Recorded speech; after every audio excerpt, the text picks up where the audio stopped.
Kannada Bigg Boss logo release అయిపోయింది. Season 12 చాలా చాలా ఇంట్రెస్టింగ్గా ఉండింది. గిల్లీ నట అద్భుతంగా కప్పు పట్టుకెళ్ళిపోయాడు. రన్నరప్గా రక్షిత, ఆమె అసలు రక్షిత శెట్టి ఊహించిన విధంగా ఆమె రన్నరప్ అయిపోయింది. ఆ తర్వాత అశ్విని గౌడ ఎంత ప్రయత్నించినా కూడా ఆమె సెకండ్ రన్నరప్గా మిగిలిపోయింది.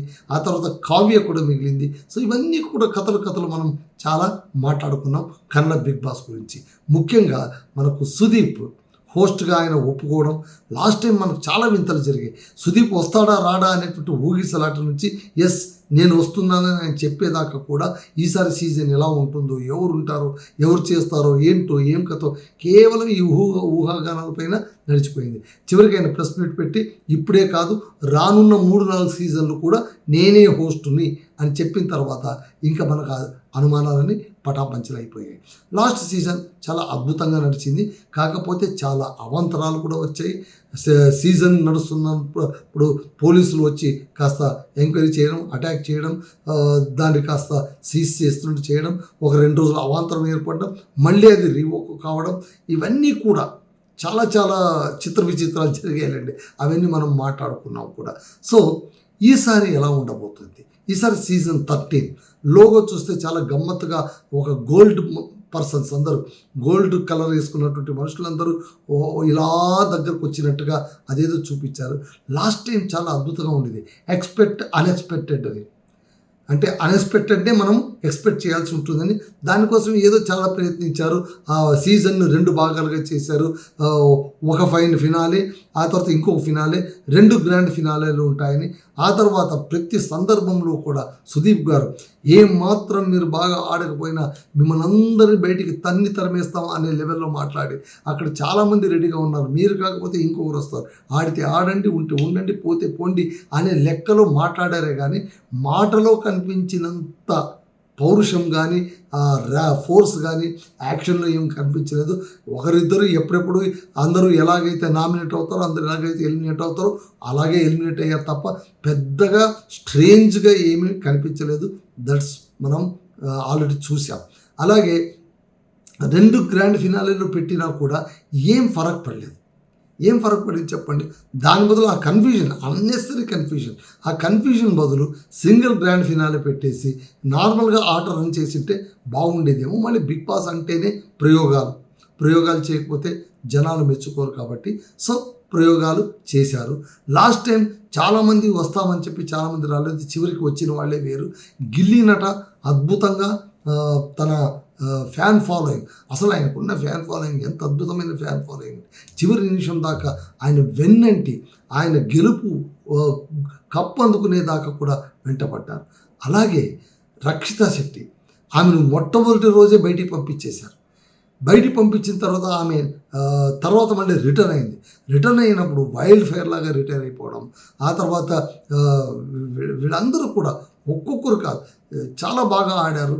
ఆ తర్వాత ఎవరికి వాళ్ళు అంటే ఎక్కడ కూడా బోర్ కొట్టకుండా చేశారు. కాకపోతే సీజన్ 11 అంతగా రక్తి కట్టలేదన్న ఒక మాట అయితే జరిగింది.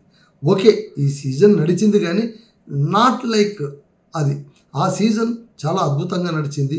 ఎందుకంటే రాక్షస ఒకరికొకరు ఇది చేయడం, స్వర్గం నరకం అనే కాన్సెప్ట్ పెట్టడం, ఆ తర్వాత ఒకరికొకరు ఇది చేసుకోవడం, ఆ తర్వాత ఉన్నట్టుండి ఇద్దరు బయటికి ఎలిమినేట్ అయిపోవడం, ఆ తర్వాత సుదీప్ గట్టి కేకలేయడం, ఇవన్నీ కూడా మనం చాలా చూసాం. చాలా హై వోల్టేజ్ డ్రామా నడిచింది సీజన్ 11లో. But season 12 comparatively little bit low అనే మనం చెప్పుకోవాలి. ఓకే, సీజన్ నడిచింది, సక్సెస్ఫుల్గా కప్పు గెలుచుకున్నారు, అది వేరే మాట. బట్ హౌ ఇట్ రన్ అంటే కనుక లిటిల్ బిట్ లో అనే చెప్పాలి. మళ్ళీ ఈసారి ఎలా జరుగుతుందో మనం అందరం వేచి చూద్దాం. సీజన్ 13 ఏమి స్పెషాలిటీ ఉంటుంది? కిచ్చా సుదీప్ హోస్టింగే అందరికంటే స్పెషాలిటీ, అది మనం అందరం ఒప్పుకోవాల్సిందే. దాంతోపాటు ఇంకా ఏమేమి జరగబోతుంది, ఎలా నిర్వహించబోతున్నారు, ఇవన్నీ కూడా ఆసక్తికరమైన అంశాలు. అలాగే లాస్ట్ సీజన్ లాగే ఈ సీజన్లో కూడా ఏమన్నా స్పెషాలిటీస్ ఏమైనా యాడ్ చేస్తారా? యూనిక్గా చేయడానికి, ఈ సీజన్ని యూనిక్గా చేయడానికి ఏమైనా చేస్తారా? సాధారణంగా ఇప్పుడు తెలుగు బిగ్ బాస్ సీజన్లోన చేశారు, అగ్ని పరీక్ష అని పెట్టారు, కామనర్స్ని సెలెక్ట్ చేశారు. అలాంటిది టెస్టులు ఏమైనా ఇక్కడ కూడా పెడితే బాగుంటుందేమో అని నాకు అనిపిస్తుంది. ఎందుకంటే it will be more engaging. ఊరికే మనం ర్యాండమ్గా సెలెక్ట్ చేసేసి, ఓకే సెలక్షన్ ప్రాసెస్ ఉంటుంది, లేదని కాదు, సెలక్షన్ ప్రాసెస్ ఉంటుంది, బట్ ఇలాంటి టెస్ట్ ఏదైనా పెట్టి తద్వారా దాన్ని కూడా టెలికాస్ట్ చేసి అది కూడా ఎపిసోడ్ లాగా చూపించి సెలక్షన్ ప్రాసెస్ని కూడా బిగ్ బాస్ సీజన్లో అంతర్భాగంగా చేసేసి ప్రజల దృష్టికి దాన్ని తీసుకుని వచ్చి మోర్ ట్రాన్స్పరెంట్గా ఎవరు పడితే వాళ్ళని సెలెక్ట్ చేశారు, గుట్టు చెప్పుడు కాకుండా సెలెక్ట్ చేశారు, ఏకపక్షంగా వివరిస్తున్నారు అనేటువంటి అపప్రతల నుంచి బయటపడేలాగా వాళ్ళు ఏమైనా వ్యవహరించగలిగితే బాగుంటుంది. తెలుగు బిగ్ బాస్ సీజన్లో లాగా అగ్ని పరీక్ష లాంటివి ఏమైనా ఇక్కడ పెడతారా చూడాలి. ఎందుకంటే మంచి కాన్సెప్ట్ ఉన్నప్పుడు అడాప్ట్ చేసుకోవడంలో తప్పేమీ లేదు. ఏముంది తప్పు అందులో? We can adapt it. చూడాలి. అందుకంటే డిఫరెంట్ పేరు పెట్టండి, డిఫరెంట్గా చేయండి, బట్ సెలక్షన్ ప్రాసెస్ నుంచే ఇంట్రెస్టింగ్ క్రియేట్ అయ్యేలాగా, బజ్ క్రియేట్ అయ్యేలాగా చేయగలిగితే మాత్రం it will be very very very good అనమాట. చూద్దాం ఏం చేస్తారో అనేటువంటిది చూద్దాం. అలాగే ఈసారి కిచ్చా సుదీప్ గారు, లాస్ట్ టైం కిచ్చా సుదీప్ గారు చేశారు, రంజకంగానే చేశారు, బట్ ఇంకా మోర్ అంటే వీఆర్ ఎక్స్పెక్టింగ్ మోర్. ఆయన అంటే మనకు చాలా ఇష్టం కాబట్టి చాలా అద్భుతంగా ఉండాలి, ఆయన రేంజ్ ఎక్కువగా ఉండాలి, ఆయన నిర్వహించేటువంటి ఆట రేంజ్ కూడా చాలా ఎక్కువగా ఉండాలని మనం ఎక్స్పెక్ట్ చేస్తాం. కన్నడ ప్రేక్షకులు సాధారణంగా దేన్ని ఓ పట్టాన ఒప్పుకోరు. వాళ్ళు కిచ్చా సుదీప్ హోస్టింగ్ ఎంత అద్భుతంగా ఉంటుందో ఆడేవాళ్ళ ఆట కూడా అంతే అద్భుతంగా ఉండాలని వాళ్ళు కోరుకుంటారు. దానికోసం వాళ్ళు ఎదురు చూస్తుంటారు. ఏమాత్రం నిరాశపరిచినా కూడా వాళ్ళు తట్టుకోలేరు. సో చూద్దామంట ఈసారి సీజన్ ఎలా ఉంటుంది, ఏ విధంగా ఉంటుంది. మళ్ళీ గిల్లీ నట లాంటి ఒక మెరక లాంటి అతను వచ్చి కప్పు పట్టుకు వెళ్ళిపోతారా? అతను కామెడీ లాగానే వచ్చారు. ఇటువంటిది మనం చాలా సందర్భంలో మాట్లాడుకున్నాం. కామెడీ అతనే కావచ్చు, కానీ సరుకు ఉన్నటువంటి వాడు, విషయం ఉన్నటువంటి వాడు కాబట్టి చివరి దాకా నిలబడగలిగాడు. ఒక లేజీ పర్సన్ లాగే కనిపించాడు. హనుమంతులాగా చురుగ్గా కనిపించలేదు. సీజన్ 11లోన హనుమంతు చాలా చురుగ్గా కనిపించాడు. అతను కూడా కప్పు పట్టుకొని వెళ్ళాడు. ఈసారి హనుమంతుడు ఆ తర్వాత గిల్లీ నటను కంపేర్ చేసి కూడా చాలా వీడియోస్ కూడా వచ్చాయి. సో అతనిలాగే ఇతను కూడా విన్ అవుతాడు అంటే చివరి నిమిషం దాకా అవుతాడో లేదో అశ్విని గౌడ్ విన్ అవుతుందని అనుకున్నారు చాలామంది కూడా. కానీ అనూహ్యంగా రక్షిత శెట్టి వచ్చి రన్నర్-అప్లో నిలవడం అనేటువంటిది అసలు మామూలుగా కాదు, షాకింగ్ అనమాట అది. బట్ నిలిచింది ఆ అమ్మాయి, ఎందరిని ఎదిరించి, ముఖ్యంగా అశ్విని గౌడ్ని ఎదిరించి, అంత పెద్ద జైజాంటిక్ పర్సనాలిటీని ఎదిరించి వాళ్ళ మాటలన్నీ పడి తన మాటలతో వచ్చి రాని కన్నడ మాటలతో తుళు భాషను మిక్స్ చేసినటువంటి కన్నడ మాటలతో మంగళూరు అమ్మాయి అంటే మంగళూరు అమ్మాయి అనిపించుకొని ఢామని రన్నర్-అప్గా నిలిచింది.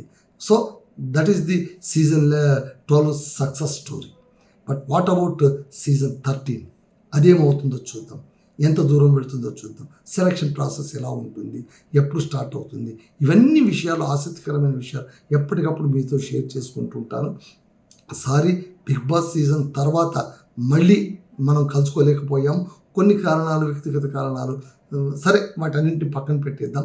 ఇప్పటి నుంచి ఖచ్చితంగా Bigg Boss, Kannada Bigg Boss అన్ని వివరాలు కూడా మీకు ఖచ్చితంగా మీ ముందు ఉంచడానికి నేను ప్రయత్నిస్తాను.